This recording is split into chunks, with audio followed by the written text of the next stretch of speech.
knows. Nobody knows. See, that's why they suck so bad. Yeah. Anyway, but, okay, I'll play you guys another tune now. This one's called Miles of Machines.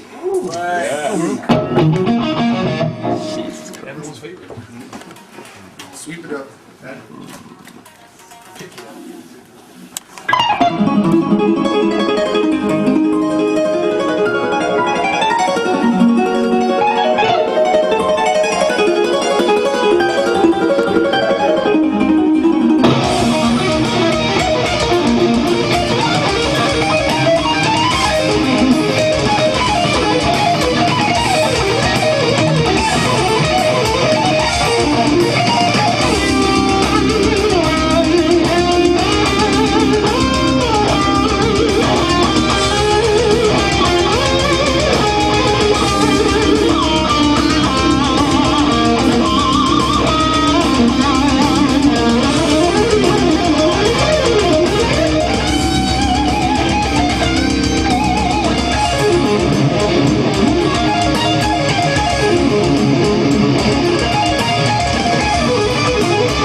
Thank you so much, you guys, for coming out. I'm going to be selling some CDs in the back and hanging out with you guys in about 3 minutes. So, and I'll take more questions too. So, yeah, of course.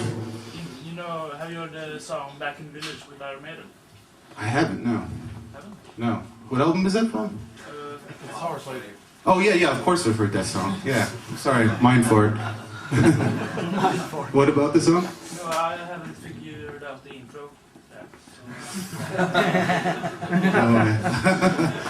I could probably try to figure it out, but do you know it? The song on guitar. Yeah. Okay. Yes. If you had to choose like one riff for each Nevermore album, which ones would it be and why? One of my favorite ones? Yeah, exactly. Probably Born, just because it's like just one of the heavier tunes that I've ever written that I really think is melodic at the same time. River Dragon, just simply because I like the heaviness of it in the chorus and the solo, of course. And some of the newer stuff too that we're doing, I think, is pretty cool. So what about the old stuff? Like the old stuff, lyrics and Dreaming in Black.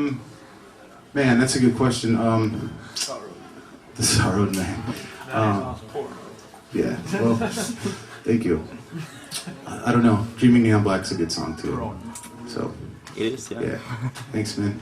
So I'll see you guys in like 3 minutes, man. Thank you.